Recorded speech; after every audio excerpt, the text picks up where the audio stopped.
Good morning, already good afternoon. So my name is Adrien from East West Digital News, an English language online publication on Russia and its digital industries. I'm very happy to be with you today and to have such brilliant speakers at this panel about payments. Let them present themselves. Let's start with Damien Perillat, who is the managing director of PayPal in Central and Eastern Europe. The next one is Evgeny of Yandex.Money. And then we have Alexei Barinsky of Kiwi. These are three giants, three real giants. The first one, PayPal, is a giant that you know very well. The two other ones are giant today on the Russian domestic scene, but some of them are going global. So we have three giants on the scene. Let's start with Damien. Tell us a few words about you and what you were doing in Central Europe. Good morning, everyone. So my name is Damien Perillat, and I work for PayPal. So PayPal is a company that started 14 years ago in California, with actually one guy from Ukraine, Maxim, which I guess was the smartest guy of his generation. So I guess we owe a bit to this country. What we have been doing over the last 14 years is processing payment in 190 countries. We connect buyers and sellers. So as this month, we have 115 million people using us all across the globe. Central Eastern is very important for us. So I'm in charge of all the countries from the Baltics to the Balkans, and also working a bit on Russia. Basically, what we see happening in Central Eastern Europe is very important. Small markets, very fragmented, but at the same time, very dynamic. A lot of things happening around mobile, and we are very happy to be here today. We are supporting merchants and consumers in 20 plus markets in Central Eastern Europe, so we're already there. Yes, Evgeny Nikolaev from Yandex.Money. Hello, my name is Eugene and I'm head of marketing in Yandex.Money. You know Yandex, the biggest IT company in Europe, and it owns whole company Yandex.Money. We're one of the biggest e-wallet and payment systems in Russia, and we also have a lot of global products like bank cards and so on and so forth. We have a base of 11 million plus activated users. And, well, we are globally recognized right now, I think. Thank you. Well, just to add a few words, you all know or heard of Yandex. Yandex is Russia's leading search engine, and it's much stronger than Google on the local scene in Russia and in certain other countries. And Yandex.Money is one of the 2 or 3 largest e-currencies in Russia today. Here is why I was telling you that he's a giant in Russia. And then we have Alexei Barinsky of Kiwi Wallet. Yeah, thank you very much. My name is Alex. I'm responsible for commercial department at Kiwi Bank, which is Kiwi Wallet, the biggest e-money operator on the market. Just a few numbers. We are serving 80 million people in Russia. We are in every and each city or town with population more than 600 of people. It is very common situation that there are no post office in the town or in the village, but Kiwis exist there. We are operating with cash-in kiosks, and we do something like 350 billion rubles per year. And we do an e-wallet, which is the most popular e-wallet on the market, with it was something like 51 million registered users, and the turnover is slightly more than 100 billion rubles per year. Thanks. Yeah, so Kiwi is a really, truly remarkable company. He's saying about every city or every town in Russia, but that's not true. That's in every corner, in every underway in Moscow and in all cities of Russia, and not only in Russia. So, well, for Western attendees, I would like just to explain to you very quickly. It started 10 years ago in Russia. It is called cash payment terminals or cash kiosks. It was initially designed for those who wanted to pay their phone bills in cash. So there were these machines in the street and you put money, cash inside, and you pay in a phone bill. And they have grown, these machines have grown into a whole industry, an entire industry. And now people can pay for everything through these machines, from utilities to fines to e-commerce or to anything else. And it's really an important, a very noticeable payment method in Russia. And Kiwi is the main player in this industry. There were essentially these offline cash terminals, but a few years ago they launched Kiwi Wallet, and they're turning into a full-fledged electronic currency, competing with the other giants that are on the scene. So, Kiwi is going global. There are some attempts and some first steps in America, Africa, and certain countries like that. Perhaps you will tell us a little bit later. So, payments is something, well, everything goes through payments, and everything comes to payments indeed in our lives. And each country has its specificities because payments is something very related to local legislation. So there's no country that is entirely similar to the other. But in Russia, it's very, very specific.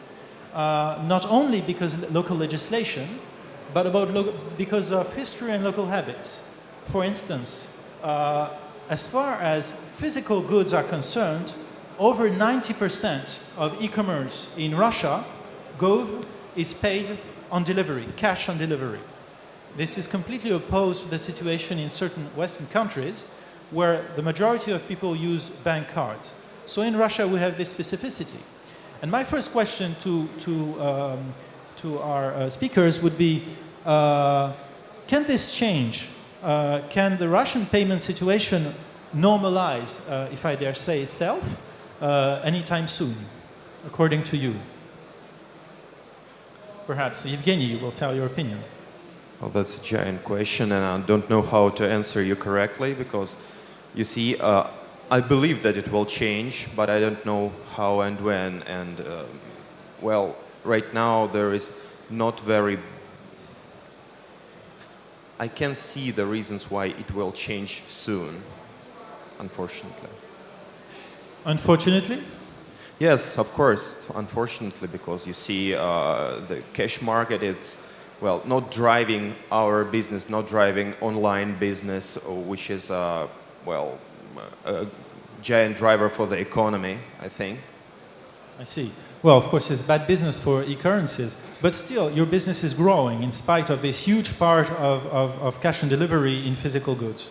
Your business is growing still, isn't it? Yes, it's still growing, and still growing largely because of new payment methods, new payments like taxes, like fees, like things people pay every day. They pay for their apartments, they pay for that, and that's the huge driver. Yes, it's going online. What is your feeling, Damien, from your international point of view? Do you see other countries where cash was a major part and became a lesser part? Listen, cash on delivery is not something specific to Russia. We see that in Latin America, we see that in Eastern Europe, we see that in India.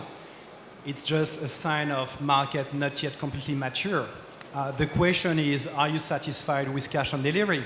If you're a merchant, cash on delivery means very high cost because cash doesn't come free, means a lot of return because you don't have any buyer commitment, and also it means a long time to cash because you are not going to be paid in advance, and if you are a small retailer or an entrepreneur with low margin, you cannot really afford it.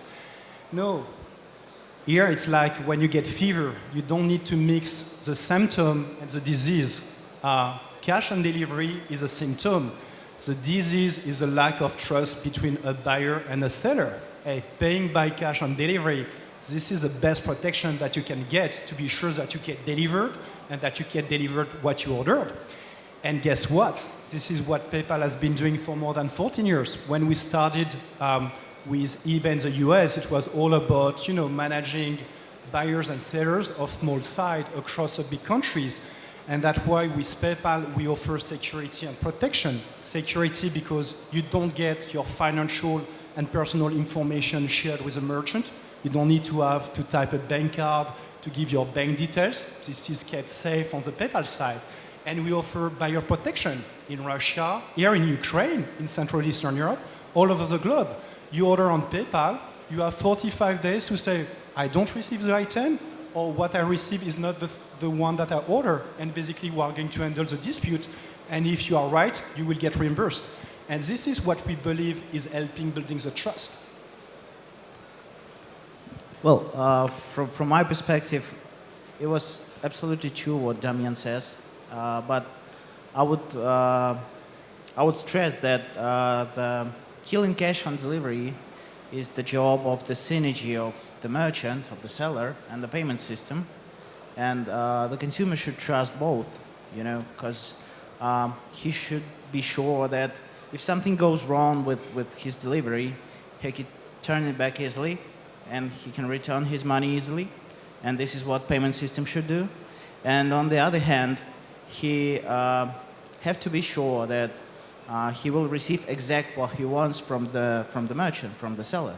Because here in Russia we have a strange situation that you cannot be sure in anything before you really touch it and you receive it, that's the problem with cash on delivery.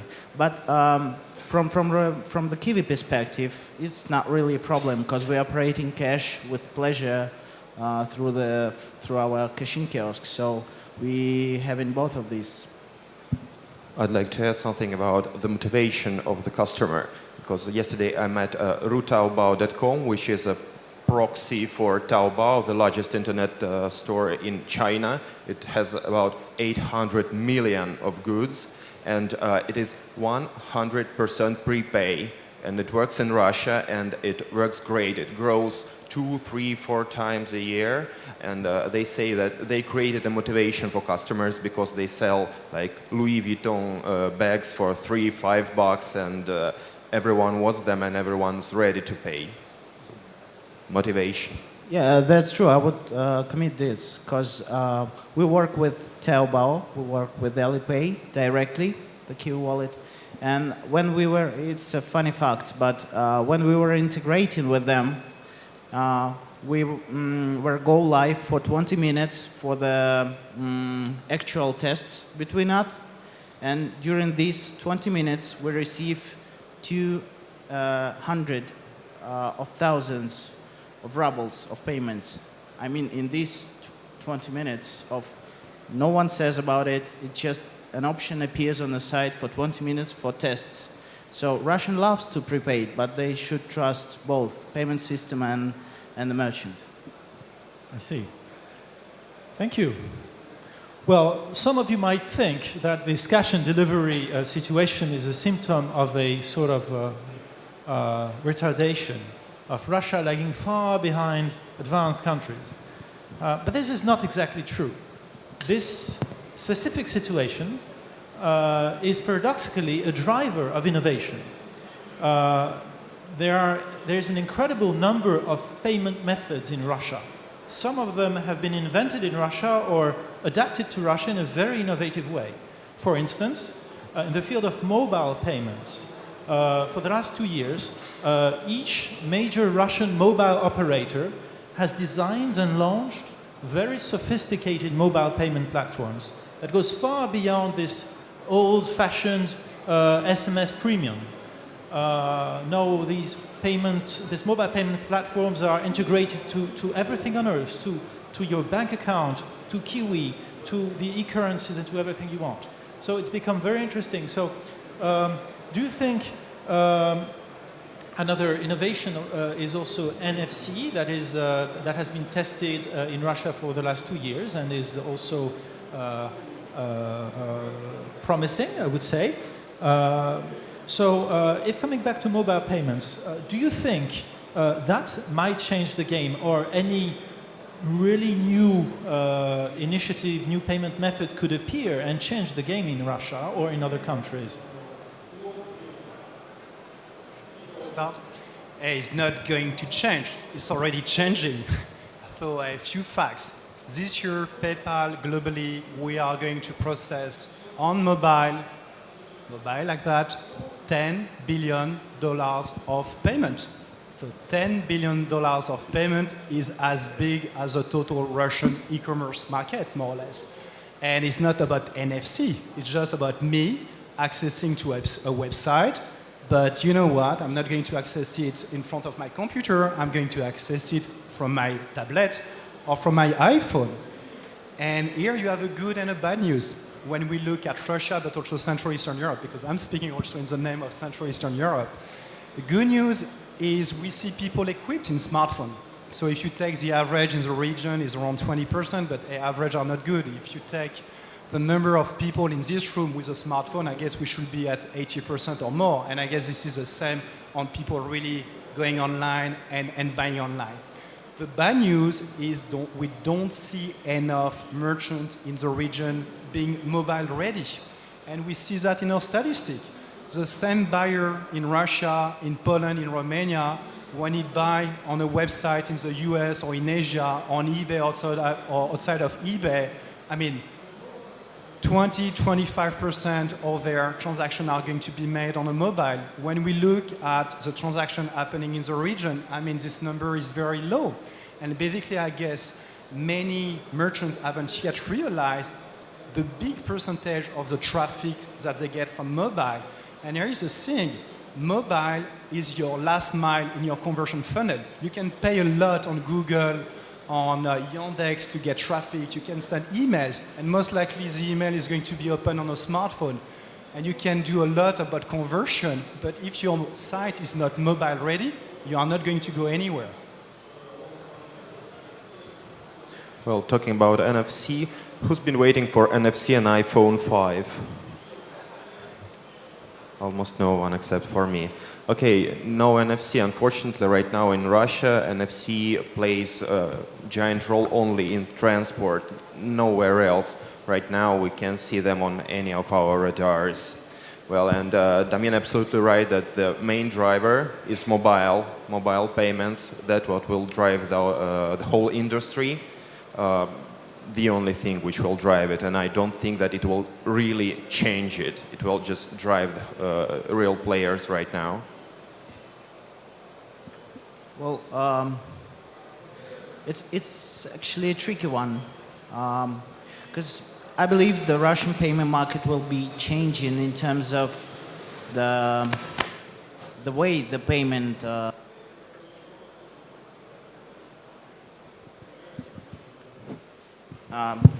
The way the payment proceeds, not with what source of payment or currency is made. I mean, of course, people are moving towards the cell phones.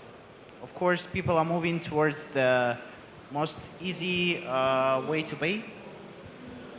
Despite of the costs of the payment, we see it over and over again. But still, the source of the payment, which is, I believe in this story, is more important, remains cash. I mean, Russia is all about cash. And I do not believe that it will change dramatically soon. Of course, we will be moving towards the bank cards and more civilized methods. We see it with our virtual cards, because Kiwi is an issuer of prepaid Visa card. And we see that users are going with cash to our cashing kiosks, buying the virtual cards, going online, and pay with these cards. And it's a very funny thing, because they do have the regular bank cards. Yeah, we all know that there are 140 million of issued bank cards in Russia. So I believe they do have the regular bank cards, and they do this two-step transaction and still paying with card. But no, this is something that I cannot understand, to be honest. But this is something which has happened, and I believe we will moving towards the banking instruments in this case, and we see the huge movement of the banks who are moving on the market, yeah, who are not only doing the classical banking products like deposits or credits or something, but they are moving aggressively on the market of settlements. Yeah? So, yeah, I believe the future is somewhere in the middle, but it will not change dramatically soon. Okay. Well, in Russia there are so many payment solutions, payment issues, but also solutions. I think Ozone.ru, sort of similar to Amazon in Russia, but of course in smaller size, accepts about 20 or 22 different payment means. This is a lot of competition. Would you say that the market, two questions from that. First, do you think that the fees, the commission fees, that can be rather high, including in Kiwi's payment terminals, do you think they are bound to fall given this hardening competition, not to speak about PayPal's coming to the Russian market? And the second question would be, do you see any consolidation perspectives on this very fragmented market? So first question, are the fees bound to fall? Well, the fees can be up to 10% in certain payment means. This is quite a lot. Yeah, we should split the fee question into two, because there are two types of fee. I'm sorry. The first one is the merchant fee, acquiring fee, yeah? And the second one is the user fee that user pays in the kiosks. And the second is decreasing with every day. I mean, if you would look on the terminal, let's say half a year ago, you would find that 8 to 10% commission is something really average. And right now, it's not more than 6 to 8% back there in Russia. I mean, the average one. And it is decreasing because the competition is extremely high on this market. So yes, for sure. But at the same time, the merchant commission, the acquiring commission from the merchant, it should not, it will not be less than now, dramatically, again. But of course, we feel the pressure from the banks and from the merchants on our margin, because right now, it is really a question that we should answer, why the merchant should pay to the payment system more than to the bank, right? Because payment system is always the more expensive method. And in this case, the best answer is we have 51 million users. And if you want this audience, if you want this money, there are no choice. And the second thing is that, and our shareholders are very smart guys, that we are communicating with our consumers through the cell phones. Yeah, and back then it was really tricky, but now we see that it was the right decision. And right now we can communicate with our consumers directly, and this is the second point why the merchant should pay more. Yeah, because we can not only proceed the payment, but only to sell his products. And in this case, presume our terminals not only as a cash-in kiosks, but also as 120,000 of supermarket with endless shelves. You can sell all your goods and products. So you're very right to point out the issue of merchant fees, the fees paid by the merchant. One of the reasons why, one of the obstacles to the development of payments by bank cards in Russia, one of the things that merchants complain about is not only the user trust issue, but the cost of bank card processing and the fees that merchants must pay to their banks and to the card system is so significant in Russia that many merchants told us, when we were doing this research about e-commerce in Russia, many merchants told us that they'd rather keep the cash on delivery method that is, in certain cases, less expensive than, less costly than the payment by bank cards. So indeed, there are two issues: the payments, the fees for users, and the fees for merchants. Go ahead. I'd like to add a little bit to the speech. I think there are two more problems which are killing these competitors. First, you told us about 23 competitors on Ozon. In the beginning of October, the new federal law 161 came in, and a lot of them are now, our competitors are dying because they just can't live in this new reality created by our government, and that's normal. The second thing about the fees, well, I can't say that our fees are lowering because we still have a giant online auditory, or I think it might be the first online auditory in Russian internet, and merchants are ready to pay for this auditory the fees we have. We don't have this problem because we don't charge the consumers. So at PayPal, no fees. So if you're a consumer here in Ukraine, in Russia, or any other countries, you open up a PayPal account here in Ukraine, you link your bank card from private bank, you go online, you shop, it's free. So you pay your Spotify subscription, you buy your stuff from eBay, you book an hotel in Bali, it's free for you. This is the way it works. For merchants, we charge a fee. It's simple. You don't sell, you don't pay. It's percentage of the volume that you process, so you don't have any setup fee, you don't have any monthly fee. And the more you sell, the less we pay. You pay because our fees are decreasing with your volume. So this is what we do, not specific to Russia or Central Eastern Europe. This is the way we operate because we are not a local players. When you accept PayPal, your game is global, so you are selling to people in different countries.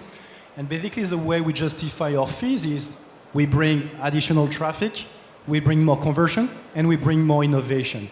You know, if you go outside of this room, you will see a stand of a company selling tickets called Bravo Avia, Bravo Fly. You can buy tickets from them in Russia or other countries. You can pay with PayPal. We did a couple of co-marketing activities with them over the past months because we have 115 million customers in the world, customers of us, that we can target in terms of marketing, newsletter, social media. You can go on Facebook or Vkontakte and be a friend with PayPal Russia if you want, or we have a web page on Facebook for PayPal Central Eastern Europe, and more conversion, and especially because of mobile. When, as a merchant, you take PayPal, by default, you have our mobile checkout flow, which has been on the market for more than 3 years. So if you believe that this is annoying to type your card details, to go somewhere to top up a wallet with cash when you make an online transaction from a desktop, this is even more annoying when you pay with a mobile. So that's why, you know, merchants are happy to take PayPal and to pay the fees because more traffic and more conversions. Just to have it more precise, I think that in Russia, several payment means also do not charge consumers, do they? For instance, Yandex.Money is 0 fee for consumers? Yes, almost You charge everywhere. only merchants. You charge only merchants. Yeah, primarily merchants. Yes. There are 2 or 3 cases which are not significant right now. What about Kiwi as an electronic currency? Do you charge users and merchants or just merchants? No, we charge mostly only the merchant, except some governmental payments where there are no button commission, where there are no merchant commission. The same situation with Yandex. All the rest are services in Kiwi Wallet are free of charge for the user. I mean, we are the only electronic payment system that is that you can top up through the 120,000 of Kiwi kiosks free of charge. The rest are with the commission. The P2P transfers within the system are free of charge, and we are the only electronic wallet who allows that. And almost 100% of outgoing transactions are free of charge for the user. Okay. Well, on such a competitive markets with some players, very strong players are already established, and considering the specificities of this market, what chance do international players have to come to Russia? A few months ago, there was a discussion between the leaders of the Russian payment systems, and they said PayPal can come, but still it will be hard to find partners, etc., etc. So my question to Damien and to the other ones, will PayPal get lost in translation in Russia? We are already in Russia. Today we have hundreds of thousands of consumers in Russia with PayPal account and making purchases abroad. And Adrien, you published this very good report about Russian e-commerce market. I guess there is only one thing that is wrong in your report. This is a side of the cross-border corridor, people buying abroad.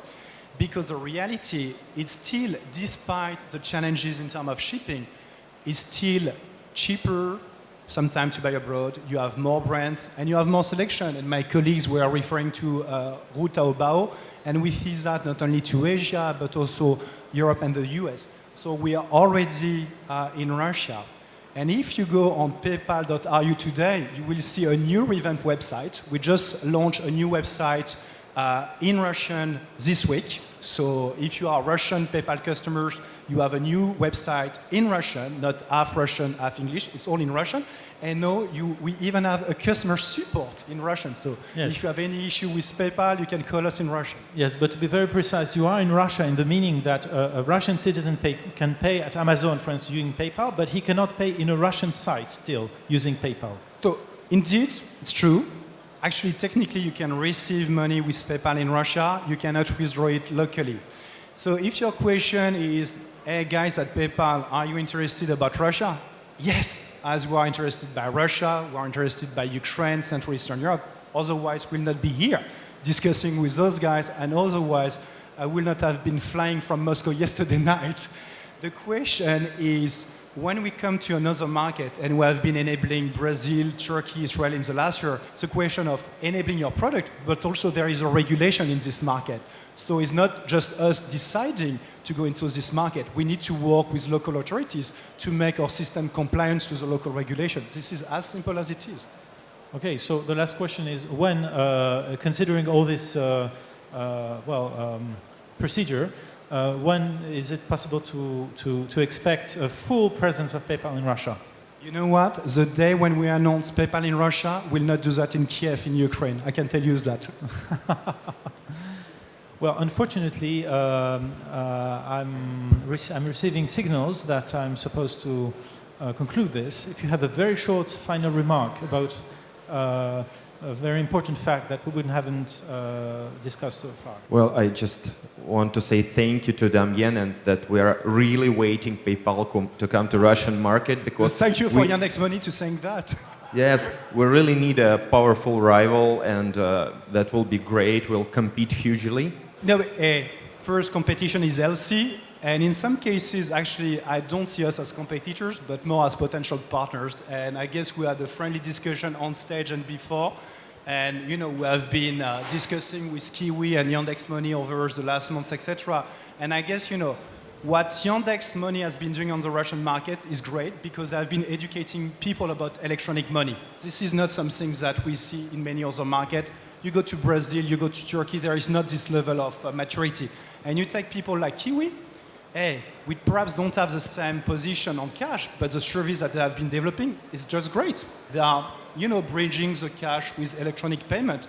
That doesn't mean that PayPal will do the same, but we respect the service that they have been delivering to the market. Well, listen to this wonderful modernized version of war and peace. It's war on the one side, but perhaps peace also at the same time. Okay, Alexei, the last word is for you. I just wanted to thank... You're going global too. Huh? You're going global too. The Kiwi brand right now is on 23 markets. It will be more this year. It will be much more next year, sorry. And just the same as Evgeny said, we're looking forward for the PayPal to come. Okay, thank you very much. Thank you. Thank you.